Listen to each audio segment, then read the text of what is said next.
నవనీత్ కౌర్ రాణా ఈమె సినీ యాక్ట్రెస్ మరియు మాజీ ఎంపీ బీజేపీ పార్టీ తరఫున.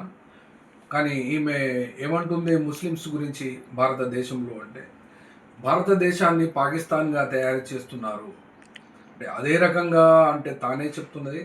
19 మంది పిల్లలు ముస్లిమ్స్ కంటున్నారట. మరి ఏ మౌలవి, ఏ మౌలానా, ఏ ముస్లిం మత పెద్ద 19 మంది పిల్లలు కలిగినటువంటి వాళ్ళు ఉన్నారు అనబడేటువంటి ప్రశ్న ప్రతి మనసులో అయితే వస్తుంది. కానీ ఎంతమంది బయట చెప్పగలరు, ఏ రకంగా తమ యొక్క వాయిస్ను వినిపించగలరు ఆ యొక్క బీజేపీ ఎంపీకి అంటే ఇది మహారాష్ట్రకు సంబంధించినటువంటి అంశమే అయినప్పటికీ కూడా సంచలనంగానే ఈ యొక్క యాక్ట్రెస్ను తీసుకుంటారు. ఎందుకంటే యాక్ట్రెస్ ఏది మాట్లాడినా అది సంచలనంగానే ఉంటుంది. ఎందుకంటే ఏది మాట్లాడింది అది సైంటిఫిక్ కాదా, రీజనా కాదా, అది మాట్లాడింది తప్ప అబద్ధమా, దానికి రేషనాలిటీ ఏముంటుంది అనేటువంటి విషయం చూడకుండానే మాట్లాడతారు. కాబట్టి ఈ నవనీత్ రాణా అనబడేటువంటి మనిషి ఏ మోడల్ తయారు చేస్తుంది, ఈమెకు సంబంధించి ఏమి చదువుకుందో తెలియదు, ఏం మాట్లాడుతుందో తెలియదు.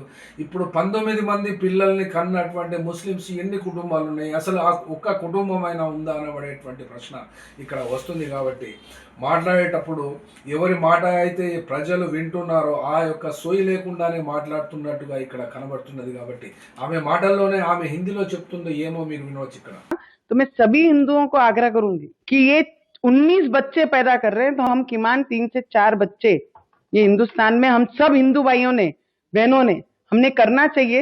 ये हिंदुस्तान को पाकिस्तान बनाने के राह पे चल रहे हैं, तो हमको हमारे हिंदुस्तान से अगर प्रेम होगा, ये 19 बच्चे कर रहे हैं तो हमने जरूर 3 से 4 बच्चे जरूर सबने करने चाहिए।